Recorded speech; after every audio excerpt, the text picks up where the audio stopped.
هەڵبەتە هەموو تەنەکانی ئاسمان ئەوەی کە دۆزراونەتەوە کەوتونەتە بەرچاوی تەلەسکۆپ و کامێراکان خاوەن ناوی تایبەتی خۆیانن. جگە لەمانە هەروەها ئەو دیاردە تۆپۆگرافیانی کە لەسەر مانگ یان لەسەر هەسارەیەکی وەک مەریخ یان ئۆتارد یان هەتا هەر هەموو هەزارەکانی دیکە و پاش خۆیانی کە دەبینرێن هەر هەموو ئەم دیاردانە چ ساڵێکی نێزێکی بێ یان چیایەک بێ یان دۆڵێک بێ یان پانتایەکیش بێ ئەوە ناوێکی تایبەتی بە خۆیانەوە هەیە. ڕەنگە بپرسن چێ ئەو ناوانە لەو شتانە دەنێ؟ هەڵبەتە وەڵامەکە یەکێتی فەلەکناسی نێو دەوڵەتیە و ئێستاش ئەو پرۆسەیە هەر بەردەوامە و هەساری عۆتارد دەیکەینە نمونەیەکی زۆر نوێ. یەکێتی فەلەکناسی لە دەوڵەتی ڕایگەیاند کەوا ڕێککەوتون لەسەر ناون لێنانی نۆ ساڵی نەیزەکی تازە دۆزراوە کە گشتیان دەکەونە جەمسەری باشووری هەسارەی عۆتارد. ناوەکانیش دەگەڕێنەوە بۆ کۆمەڵێک نووسەر و هونەرمەند و مۆسیقاژەنی ناوداری جیهان. ئەم ناوانەش بریتیە لە یەکێ لەو پرۆسانێک کە ساڵانە و لە میانی کۆبوونەوەی تایبەتی یەکێتی فەلەکناسینەوە دەوڵەتی ڕادەگەێنێت بۆ ساڵی نەیزەکی و هەسارە و هەسارۆکە و کلکدار و ئەستێرە و گەلەستێرە تازە دۆزراوەکاندا. تا لە کۆتاییدا لە نێو ئەتڵەس و نەخشە فەلەکیەکانی ئاسمانیدا بە فەرمی دەچەسپێنرێن. ناونانی ئەم نۆ ساڵەی هەسارەی عۆتاردیش گەڕایەوە بۆ ئەو دۆزینەوەیەک لە دواییەکانەی کەشتی ئاسمانی مەسنجەر و کە دەگەڕێتەوە بۆ ڕووماڵکردنیەکی زۆر نوێ بۆ ڕووی هەسارەکە کە لە سەرەتای مانگی ئاداری ڕابردوو ئەنجامیدا بوو. بەمەش ئەم نۆ ناوە نوێیە دەچێتە نێو ئەو 95 ناوەی تایبەت بە چاڵەکانی ڕووی عۆتارد کە تاکو ئێستا ناو نراون. بەم زوانە ماڵ ئاوایی لە تەلەسکۆبی ئاسمانی هابڵ دەکەین و بەخێر هاتنی تەلەسکۆبی ئاسمانی جیمس وێب دەکەین. پسپۆرانی بەریتانی کۆتاییان هێنا بە دیزاینکردن و دروستکردنی یەکەی ناسراو بە مێری کە دەبێتە پاشکۆ و چاوێکی دیکەی بەهێز بۆ تەلەسکۆبی ئاسمانی جیمس وێب کە بڕیارە بەم نزیکانە هەڵبدرێتە بۆ شای ئاسمان و ببێتە جێگرەوەی تەلەسکۆبی ئاسمانی ناوداری هابڵ و بەرهەمی هاوکاری ئەم تەلەسکۆبەش دەگەڕێتەوە بۆ هەر سێ ئاژانسی ناسا و ئیسای ئەوروپی و هەروەها ئاژانسی بۆ شایگەری کەنەدی. ئەم ئامێرە بە تیشتی ژێرەوەی سوور کار دەکات و کاری سەرچیشی بریتی دەبێ لە کۆکردنەوەی زانیاری و داتای تایبەت بە ڕووناچی دەرچووی ئەستێرەکانی قوڵایی بۆ شای ئاسمان. بەتایبەتی ئەوانی تاوەکو ئێستا لە بەرچاوی تەلەسکۆبی فەلەکناسەکانەوە دەرنەکەوتون و یاخود ئەوانەی بەون بوو لە دوای تانە و تۆزە خۆڵە گەردوونیەکاندا خۆیان حەشارداوە. چاوەڕوان دەکرێت تەلەسکۆبی ئاسمانی جیمس وێب هەنگاوی یەکجار زۆر گەورە بەهاوێژێ لە پێناو ناسینەوەی زیاتر و خێراتر و کارامەتری ئەستێرەکانی ئاسمان و هەروەها گەلەستێرە هەرە دوورەکانی دەرەوەی سنووری سیستەمی خۆمان ڕێی کاکێشان. بە ماڵ ئاواییکردنمان لە تەلەسکۆبی هابڵ فەلەکناسان بە خێراتنی ئەم تەلەسکۆبە دەکەن، بەڵام هەرگیز دۆزینەوە و دەست پێشخەریە مەزنەکانی تەلەسکۆبی هابڵ لە یاد ناکەن. پۆترێتێکی مانگ و زوهرە لە گۆشەیەکی شازدا.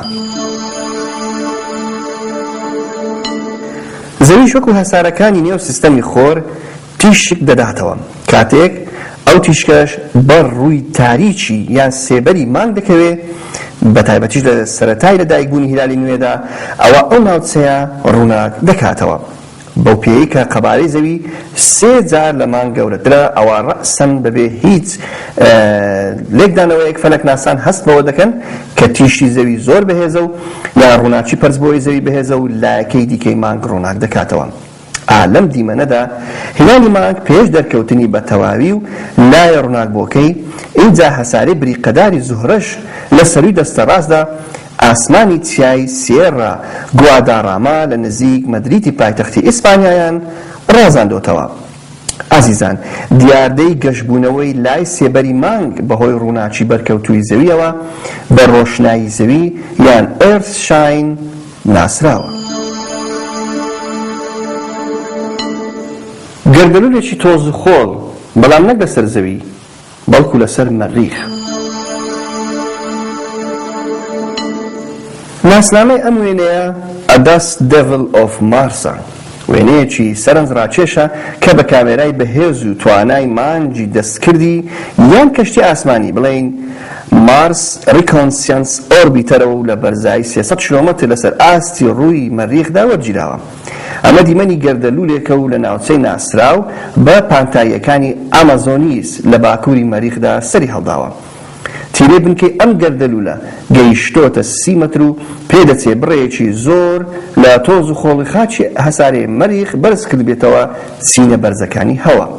درێژی ئەم گەردەلوولە لە بنکەی تا لووتکەکەی گەیشت بووە 800 مەتر لەسەر ئاستی ڕووی مەریخدا و بە ئاراستەی ڕۆژهەڵات بۆ ڕۆژ ئاوا دەڕۆیشت کاتێک کەوتە نێو هاوێنەی کەشتی ئاسمانی مارس ریکۆنسانس ئۆربیتەر.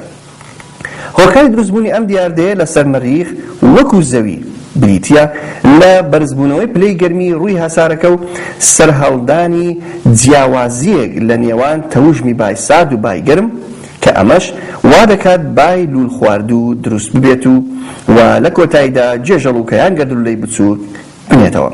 ماوەتەوە بڵین کەوا خێرایی بە لەو گەردەلوولە مەریخیە گەیشت بووە 102 کیلۆمەتر لە یەک کاتژمێردا.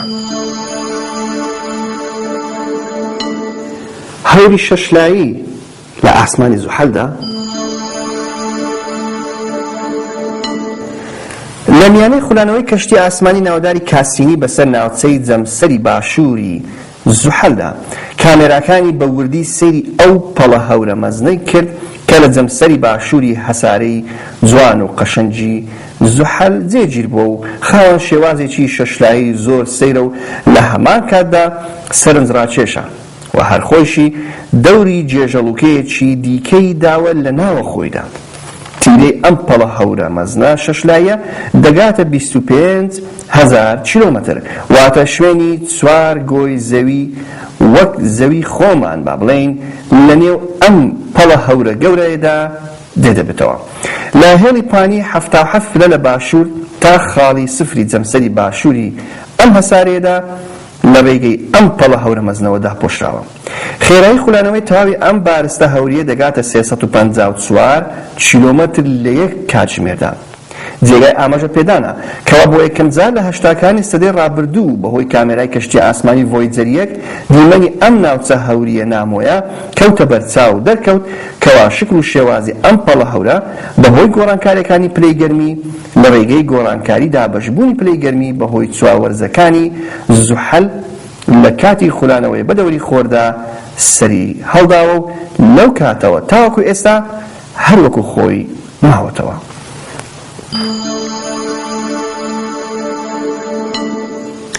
لە ئەوکار هەبردوو ئاماژەمان بە هەسارەی مشتریدا بە تایبەتیش پاشکۆیەکانی و لەم ئەڵقەیەشدا ئاماژە بە پاشکۆیەکانی هەسارەی جوان و قەشەنجی زوحەل دەدەین. بامزانین هەسارەی زوحەل چەند پاشکۆی هەیە کە ئێستا دەرکەوتووە ژمارەیان گەیشتۆتە سنووری 61 پاشکۆ. هەسارەی زوحەل کە 900,000 لە زەوی گەورەترە خاوەن سیستەمێکی ئەڵقەیی و پاشکۆیی یەکجار زۆر ناودار و یەکجار زۆر جوانە. بەو پێی کە کەشتی ئاسمانی کاسینی تاکو ئێستا بە دەوری ئەم هەسارەدا دەخولێتەوە بۆیە بە وردی و زۆر بە کارامەیی وێنەی پاشکۆیەکانیشی بۆ ئێمە ڕەوانە کردوتەوە. ئێستا لە کۆی ئەو 61 پاشکۆیەدا دیشی بخەینە سەر ناودارترینیان و دەبا بزانین ئەو پاشکۆیانەی دەوروبەری هەساری زوحەل ناویان چین. هەساری زوحەل واتە ساتۆرن خاوەن 61 پاشکۆیە. ئەمە جگە لە سیستەمە ئەڵقەیە هەرە ناودار و ئاڵۆزەکەی. تایتان گەورەترین پاشکۆیەکانی هەساری زوحەلە. تیرەی 5151 کیلۆمەترە. تایتان تاقە پاشکۆیەکە لە نێو هەر هەموو سیستەمی خۆر کە خاوەن بەرگە هەوایەکی تایبەتی بەخۆیەتی واتە دەتوانین بڵێن ئەمە وەکو شێوازی هەسارۆکەیەکی بچووک خۆی نیشان دەدات.